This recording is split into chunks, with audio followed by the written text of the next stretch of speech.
Stress. Most of us at some time have experienced the feeling of stress, that anxiousness, the sweaty palms, the racing heartbeats as to what stress is like.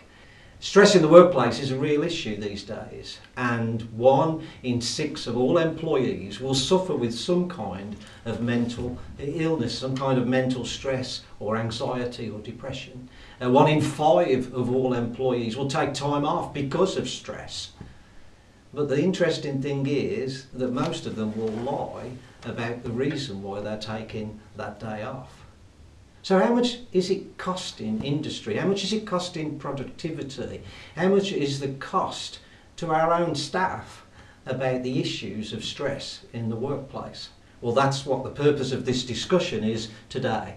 We've got a panel of experts here who are going to talk about stress in the workplace and, more importantly, how you can recognise that and do something about it for the well-being of your staff.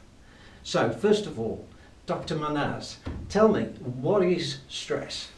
So stress is the body's reaction to the normal pressures of day-to-day life, and it's an entirely adaptive process that's evolved over thousands of years, by which we have a fight or flight response to pressures upon us in our day-to-day lives. And with our ancestors, that might have involved being able to run away or escape from a dangerous situation.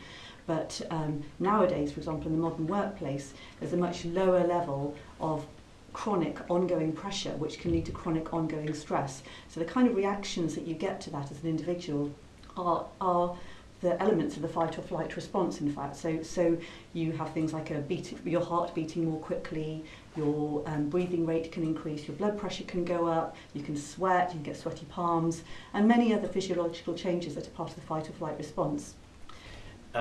You kind of were scratching me where I was itching, because I felt we'd come a long way in terms of how we created an environment of openness in the company and dealt well with people who were temporarily unavailable for work. But I did feel there was still a taboo around this whole topic of mental health. And I certainly didn't feel that, even though we had a group of very experienced managers, they weren't really experienced in understanding and relating to how you identify the symptoms of mental health. And I know that when you came along to talk to our team, we came up with a proposition that we'd do some training in-house and take a cross-section of our middle managers and equip them to identify the symptoms and to have the conversations and to start to open up the discussion. And I think that was pivotal, really, in terms of providing a better service for everybody in the company and opening it up. And I have had one very difficult situation over the last few years of a really senior person who just hit the overload button, but somebody that you would absolutely not want to lose from your business. But it just kept building, and after a couple of years, it was too much for me to handle, unfortunately. But some of the triggers could have been identified throughout that couple of years that I could have then been able to cope with things a lot easier. But because of my own, not acknowledging what was happening, and also the, not having those communications with my employer, led to being very ill. And 6 months off work, it was after 3 months I actually contacted my employer to return, and I didn't hear anything from them. So it's actually, I felt that it was easier for them to keep me off, and then I resigned 3 months later after that. So it was very difficult for me to understand how do I get back to work if I'm going to go back into the role that made me ill in the first place, and the pressures of that, but also that I haven't got that communication with my employer. And that's really a difficult point, isn't it? Because how do you even broach that conversation? Yeah. Because a lot of people don't understand the situation, and as an employer, they might not be that sensitive to, oh, actually, I need a lot of time up.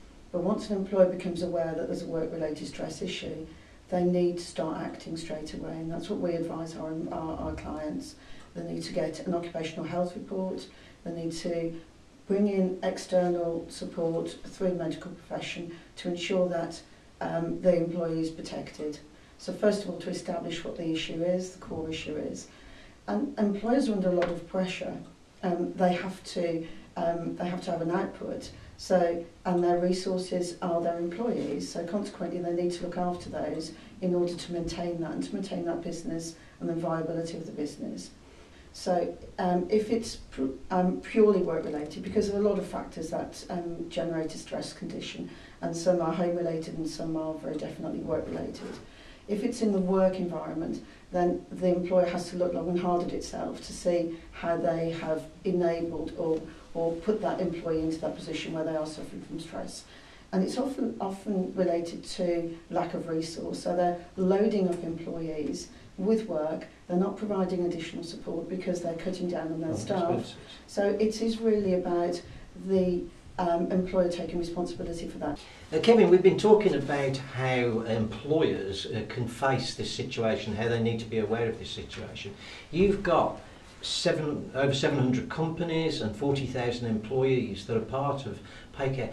How have you experienced an employer considering taking action on their staff's well-being?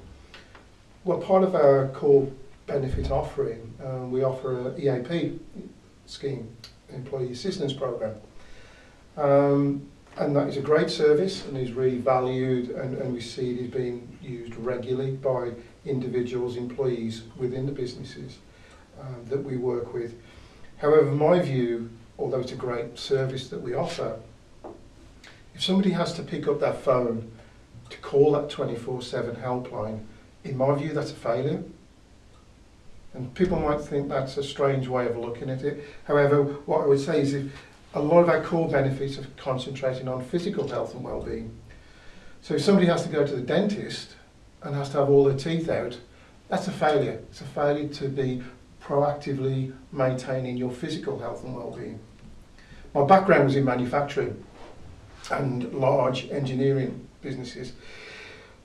We would have a 100-ton press. We would have a preventative maintenance scheme in place to ensure that that press didn't break down. Did we have a similar preventative maintenance system in place for the operator of that press? Because what if that operator couldn't turn up for work to operate the press? We couldn't afford for that press to be down. Can we afford for that operator to be down as well? So when businesses come to me and ask for EAP, I almost feel like going back to them and saying, you know that 100-ton press, if something's going wrong with that, you'll have a full team working on it. You'll do a root cause analysis as to why that press isn't working as effectively as it should be to the manufacturer's guidelines.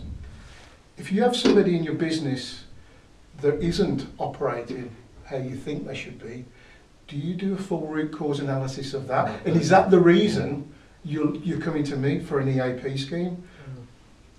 Having an EAP scheme, is that going to solve your problem? Or is it just a tick box exercise? Right.